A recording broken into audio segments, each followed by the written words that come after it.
On se retrouve pour la présentation du colis, donc du modèle de chez Lego, la Mercedes Performance F1 W14. Euh, alors expliquez-moi quand même, il y a un défaut sur la boîte, c'est que regardez, on peut pas la refermer, il n'y a pas de renfoncement pour la fermer. Expliquez-moi Lego, pourquoi vous faites ceci? À cause de vous, j'ai abîmé ma boîte.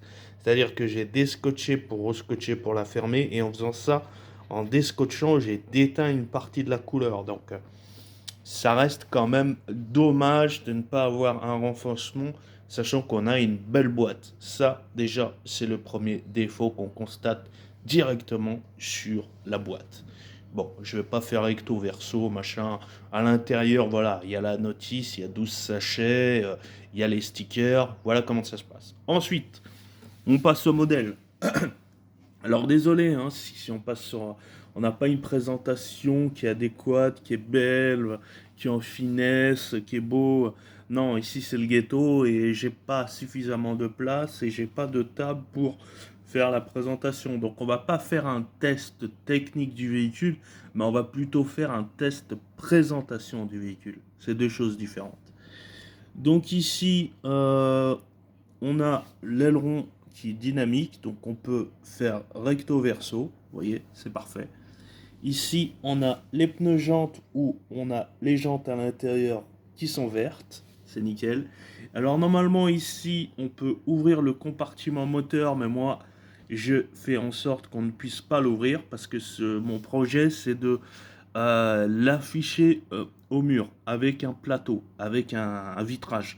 Donc ce qui fait que le problème c'est que si on la laisse par défaut, on peut l'ouvrir. Donc le problème c'est que vous comprenez que si on la met en verticale, forcément que l'emboîtement va tomber. Donc moi ce qui fait qu'en fait quand je vais faire une présentation sur un mur, il faut que ce soit fixe. Donc désolé mais vous pouvez pas voir les pistons. Mais vous pouvez les voir sur mon short YouTube, parce que j'ai fait beaucoup de shorts quand j'ai fait le montage du véhicule. Et sur mes shorts, on voit les pistons qui bougent à l'intérieur, voilà, avec le moteur transparent. Donc moi, j'ai mis les pièces pour la refermer. Ici, on a une petite molette pour la direction gauche-droite, donc qui est juste ici. Et quand on bouge la molette, bah, voilà, on a le petit gauche-droite. On a le petit volant. On peut le faire via le volant également. Voilà, le petit arceau. C'est parfait.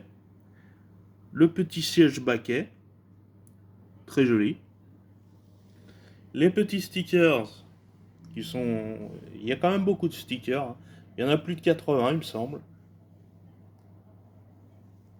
Ici, on a l'aileron avant. Très joli. Il est spacieux, il est prestigieux, il est classe. Voyez par vous-même. Voilà, le bas de caisse. Voilà un petit peu comment ça se passe. Alors, prévoyez quand même une bonne dimension parce que là, je crois qu'on est à 65 cm de long. Donc, vous voyez que d'ici à l'aileron, voilà, faut prévoir 65 cm minimum. Sans compter la boîte, bien entendu, si vous comptez garder la boîte aussi et la stocker, voilà, par-dessus ou pas. Voilà un peu comment ça se passe. Vous pouvez vous en tirer pour le modèle à environ 180 euros en neuf, boîte. Pas sur le site officiel. Sur le site officiel de Lego, vous l'avez à 229 euros. 220, 219. C'est l'Oracle et la Ferrari qui est à 229, il me semble. Voilà un petit peu comment ça se passe, les gars. Alors, appréciez-vous ce modèle? Est-ce que vous souhaitez en voir d'autres? Est-ce que vous souhaitez soutenir le ghetto? Bah si c'est le cas, tous les liens dans la description. Avec PayPal. Banks.